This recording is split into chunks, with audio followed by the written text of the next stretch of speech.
देख भाई, जब मैंने आप लोगों को थोड़े समय पहले बताया था कि इस बार का जो मेगा ऑक्शन होगा वो बहुत ही ज्यादा मसालेदार और मजेदार होगा, तब मुझे खुद को भी ऐसी उम्मीद नहीं थी कि प्लेयर रिटेंशन तो देखो बात की बात है, ऑक्शन में क्या होगा वो तो बात की बात है। सभी फ्रेंचाइजीज मतलब मोस्टली ऑल द फ्रेंचाइजीज सबसे ज्यादा जो परेशान है वो अपने सपोर्ट स्टाफ को लेकर के है। किसी का भी सपोर्ट स्टाफ अभी कंप्लीट है ऐसा मुझे तो नहीं लग रहा, क्योंकि जब भी लगता है कि भाई फलानी टीम का सपोर्ट स्टाफ कंप्लीट है वो अपने कोच को फायर कर देते हैं, जब लगता है कि भाई इनका सपोर्ट स्टाफ नहीं है तो वो उसमें एक नई चीज ऐड कर देते हैं। सो कंप्लीट मैशअप यहां पर बना हुआ है और अब इसी में मुंबई इंडियंस के बाद दिल्ली कैपिटल्स और अब पंजाब किंग्स के साथ साथ Kolkata night Riders, Sunrisers Hyderabad सभी ने यहां पर मसाला भरने का पूरा काम किया है। लेकिन देखो, इन सारी अपडेट से पहले इस समय की जो सबसे बड़ी अपडेट निकल करके आई है वो ये है कि आईपीएल 2025 का जो मेगा ऑक्शन है वो लास्ट वीक ऑफ नवंबर में कराने की बीसीसीआई तैयारी कर रही है।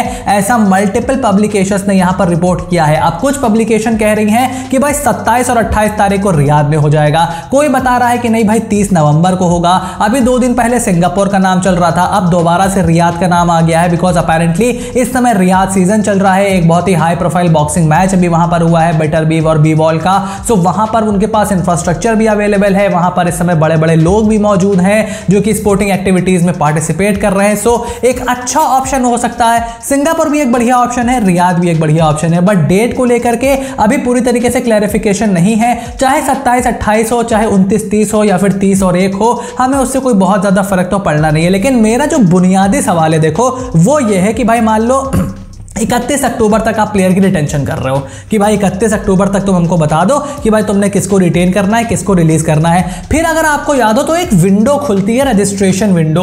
उस रजिस्ट्रेशन विंडो में क्या होता है, दुनिया भर के जो प्लेयर्स हैं उनको थोड़ा समय दिया जाता है, 1 हफ्ते का, 10 दिन का अप्रोक्सीमेटली, कि भाई अगर आपने आईपीएल के ऑक्शन में रजिस्टर करना है तो ये डेट है। जैसे हम लोग कॉलेज में फॉर्म नहीं भरते हैं, वो चीज आपको यहां पर करनी है।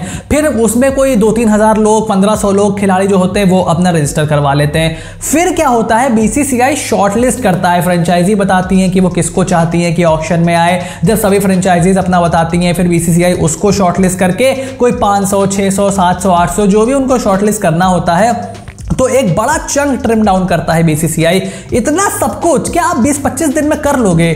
मुझे तो मतलब इसके चांसेस बहुत ही कम दिखाई देते हैं। अब अपेरेंटली आपको 40-45 डेज चाहिए होंगे अगर आप बहुत ज्यादा एफिशिएंटली काम करते हो। और टिकटो विकटो का मामला जो हमने पिछले वर्ल्ड कप में देखा ही हुआ है, कितना एफिशिएंटली मामला हो रहा था, तेज तर्रार चैंपियंस ट्रॉफी आप देख ही रहे हो कितना मजेदार मामला हो रहा है। सो आई डोंट थिंक सो कि पॉसिबल है रियलिस्टिकली 27-28 नवंबर तक कराने के लिए, बट अगर बीसीसीआई चाहती है तो they have the money, they have the resources, उसको जरूर करा सकते हैं। और रिपोर्ट्स की माने तो भाई 27, 28, 29, 30 कभी भी आपको मेगा ऑक्शन देखने को मिल सकता है ऑफ द आईपीएल 2025। और उसके बाद मैंने आपको देखो पिछली वीडियो में अपडेट दिया था कि दिल्ली कैपिटल्स में तगड़ी भसड़ यहां पर मची हुई है और उस पहले खबर आई कि ऋषभ पंत की कप्तानी पर संकट के बादल मंडरा रहे हैं, क्योंकि जीएमआर ने अब 2 साल के लिए टेक ओवर कर लिया है डीसी को, और उसके बाद सौरव गांगुली को हटाए जाने की खबर निकल कर के आई। और अब ऑफिशियली दिल्ली कैपिटल्स ने अनाउंस कर दिया लास्ट नाइट कि भाई वेणुगोपाल राव और हेमंग बदानी आ रहे हैं। आईपीएल की जो मेंस टीम है यानी कि दिल्ली कैपिटल्स की जो मेंस टीम है उसका कार्यभार संभालने वेणुगोपाल को यहां पर दिया गया है डायरेक्टर ऑफ क्रिकेट, जो कि सौरव गांगुली हुआ करते थे,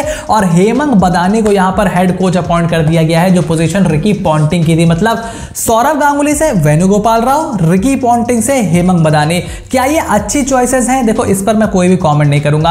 हेमंग बदानी ने डोमेस्टिक सर्किट में काफी सारी टी20 लीग्स में कप्तानी करी हुई है, एक अच्छे एक्यूट क्रिकेटिंग ब्रेन वो माने जाते हैं। So I have somewhat high expectations from Hemang Badani कि वो एक अच्छा बैरियर क्रॉस करेंगे और एक अच्छा लैंडमार्क वहां पे सेट करेंगे।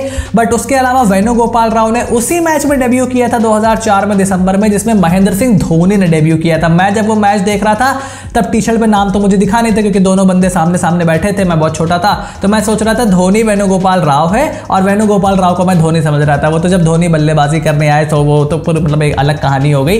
बट हाँ, ये मामला है। तो वेणुगोपाल राव को यहां पर अगर आपने डायरेक्टर ऑफ क्रिकेट बनाया है, सौरव गांगुली की छुट्टी की है, तो इसके पीछे देखो कोई मेजर वजह रही होगी। एक तो जेएसडब्ल्यू ग्रुप के साथ सौरव गांगुली की नजदीकियां बहुत ज्यादा थी। आई मीन दादा ने एक टाइम पर बोला था कि I can die for this team. मतलब आप समझ सकते हो कि वो कितना ज्यादा इमोशनली कनेक्ट कर रहे थे दिल्ली कैपिटल्स के साथ। तो टूर्नामेंट्स के ऑक्शन ऑक्शन के इतने नजदीक आकर के उनको डायरेक्टर ऑफ क्रिकेट से हटाना और उनका रोल SA20 और उसके साथ WPL तक लिमिट कर देना, ये अपने आप में बहुत सारे सवाल खड़ा कर रहा है। क्या ये अकेले GMR का डिसीजन है या JSW का भी इसमें कुछ लेना देना है?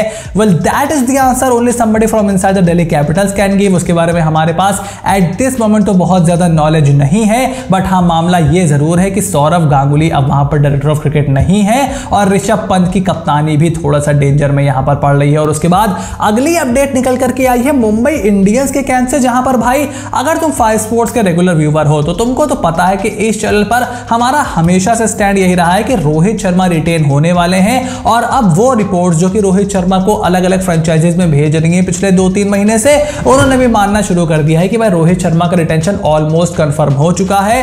कोई वजह नहीं है रोहित शर्मा के पास मुंबई इंडियंस को छोड़ करके जाने की। मुंबई उनका घर है, वो मुंबई से बिलोंग करते हैं, फ्रेंचाइजी उनकी बनाई हुई है, टीम में उनकी काफी ज्यादा इज्जत है और अब वो इंटरनेशनल T20 क्रिकेट खेलते नहीं है। So there is apparently no reason, I see absolutely no reason कि MI जैसी फ्रेंचाइजी को रोहित शर्मा छोड़ देंगे। और अब सबका यही मानना है कि भाई रिपोर्ट्स भी बता रही है कि भाई देखो बात हो चुकी है, सब कुछ मामला पूरी तरीके से सेटल हो चुका है। रोहित शर्मा मुंबई में रुकने वाले हैं। 75 करोड़ का बजट जब आपने अलॉट कर दिया था तो उसके बाद कोई बहुत ज्यादा वजह बचती नहीं है, क्योंकि पैसे का मामला भी पूरी तरीके से यहां पर सुलटा लिया गया है और रोहित शर्मा आराम से मुंबई इंडियंस में यहां पर रुकने वाले हैं। और उसके बाद अगली अपडेट निकल करके आई है कि ब्रैड हेडन और सुनील जोशी को रिकी पॉन्टिंग ने पंजाब किंग्स के कोचिंग सेटअप में जोड़ दिया है और जेम्स होप्स को भी यहां पर वो एज अ बॉलिंग कोच लेकर के आने वाले हैं। यानी कि हमारे पंटर भैया ने पूरी तरीके से अपना औजीपना दिखाना स्टार्ट कर दिया है।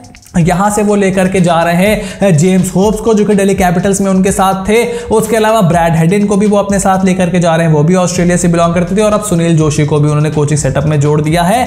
और मुझे पता नहीं क्यों ऐसा लगता है कि 2 चीजें होने वाली हैं। या तो ऑक्शन में पंजाब किंग्स बड़े बजट के साथ आएगा, ऋषभ पंत अगर आते हैं तो उनको ले जाएगा, क्योंकि पॉन्टिंग और उनके बीच काफी बनती है, दोनों में काफी नजदीकियां भी हैं, दोनों एक दूसरे की कंपनी काफी इंजॉय करते हैं और उसके साथ साथ दोनों का कॉम्बिनेशन भी ठीक ठाक है। या तो फिर एक ऑजी कैप्टन आपको पंजाब किंग्स की कप्तानी करते हुए दिखाई दे सकता है, मे बी मिचेल मार्श, मतलब कोई भी हो सकता है, बट मिचेल मार्श का केस मुझे थोड़ा सा ज्यादा दिखाई दे रहा है। और IPL 2025 में वो कप्तानी आपको करते हुए दिखाई दे सकते हैं, बिकॉज पॉन्टिंग का थोड़ा सा ऑजी झुकाव है। एंड अगर वो ट्रॉफी जितवा देते हैं पंजाब किंग्स को, so I don't think so anyone will complain. So आपका इस पर क्या ओपिनियन है, देखो मेरे को कमेंट बॉक्स में लिख करके जरूर बताओ। चैनल को सब्सक्राइब करो, नोटिफिकेशन की घंटी बजाना बिल्कुल भी ना भूलना, ताकि ऐसी कोई भी वीडियो तुमसे बिल्कुल भी मिस ना हो। Stay tuned and I will see you soon in the next video.